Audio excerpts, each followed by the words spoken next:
नमस्कार। आज हम एक ऐसे ब्लूप्रिंट की बात करने वाले हैं जो हमारी असल दुनिया मतलब पावर ग्रिड से लेकर बड़ी बड़ी फैक्ट्रियों तक को डिजिटल हमलों से बचाता है। कभी सोचा है कि पावर प्लांट जैसी जगहों को सीधे इंटरनेट से क्यों नहीं जोड़ दिया जाता? सवाल तो बड़ा सीधा सा लगता है ना? पर इसका जवाब हमें इंडस्ट्रियल साइबर सिक्योरिटी की एक बहुत बड़ी दुविधा तक ले जाता है। देखिए, दो अलग अलग दुनिया हैं। एक है कॉर्पोरेट आईटी की दुनिया, जहां सबसे जरूरी चीज है डेटा की सेफ्टी, उसकी कॉन्फिडेंशियलिटी। लेकिन दूसरी तरफ है फैक्ट्री की दुनिया, जिसे हम ऑपरेशनल टेक्नोलॉजी या ओटी कहते हैं। यहां सबसे बड़ी प्राथमिकता है कि मशीनें चलती रहें, प्रोडक्शन न रुके। मतलब अवेलेबिलिटी सबसे ऊपर है। अब इस आईटी और ओटी की खींचतान को सुलझाने के लिए एक्सपर्ट्स एक कमाल का ब्लूप्रिंट लेकर आए, जिसे कहते हैं पर्ड्यू मॉडल। इसे ऐसे समझिए जैसे ये किसी डिजिटल किले का नक्शा हो, एक आर्किटेक्चरल प्लान।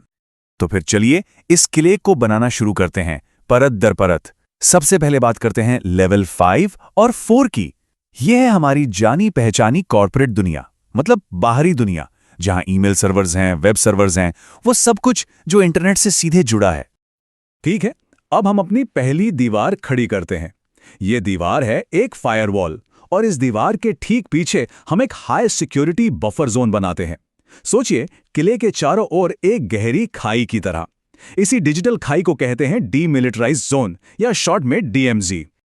हाँ, पर ये डीएमजी या ये खाई ये खाली नहीं है।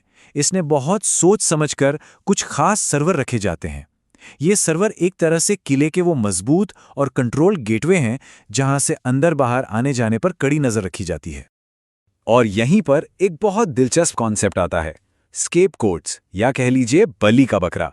आइडिया यह है कि अगर कोई अटाकर पहली दीवार तोड़ भी दे तो वो सीधा अंदर नहीं पहुंचेगा। वो पहले इन बीच वाले सर्वरों से टकराएगा।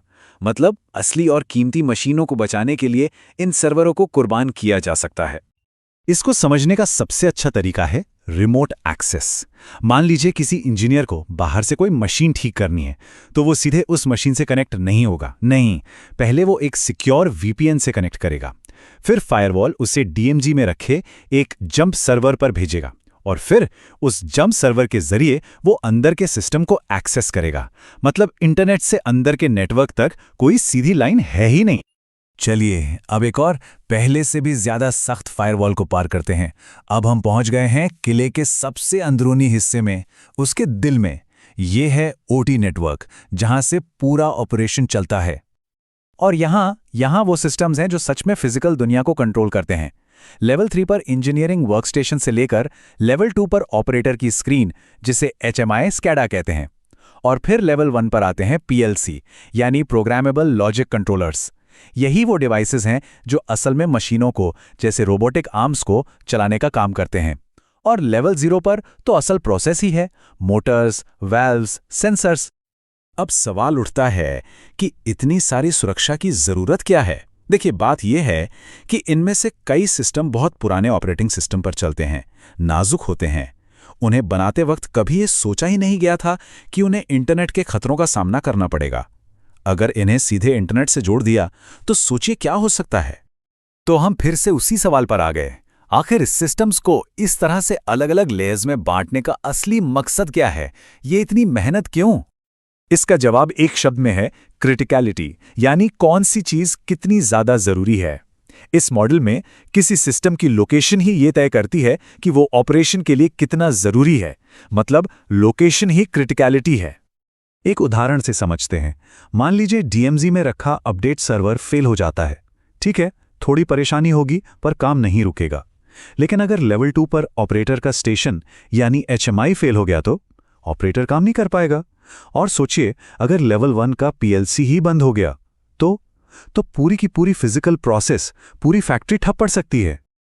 और कमाल की बात यह है कि ये मॉडल, जिसे 30 साल से भी ज्यादा पहले बनाया गया था, आज भी हमारे क्रिटिकल इंफ्रास्ट्रक्चर को बचाने के लिए गोल्ड स्टैंडर्ड माना जाता है। वही इंफ्रास्ट्रक्चर जिस पर हम सब हर रोज डिपेंड करते हैं। तो सारी बातों का निचोड़ क्या है? पहली बात, आईटी और ओटी की सिक्योरिटी प्राथमिकताएं बिल्कुल अलग हैं। दूसरी, पर्ड्यू मॉडल एक किले की तरह अलग अलग जोन्स बनाता है। तीसरा, डीएमजी एक बरी के बकरे वाले बफर का काम करता है। और सबसे जरूरी, किसी सिस्टम की लोकेशन ही उसकी क्रिटिकलिटी तय करती है। पर ये सब हमें एक बहुत बड़े सवाल पर लाकर छोड़ देता है। आज की दुनिया स्मार्ट होती जा रही है, सब कुछ कनेक्टेड है, इंडस्ट्रियल इंटरनेट ऑफ थिंग्स का जमाना है। तो सवाल ये है कि क्या 1990 के दशक में बना ये किला भविष्य के खतरों से हमारे इंफ्रास्ट्रक्चर को बचा पाएगा, या इसे बदलने की जरूरत है?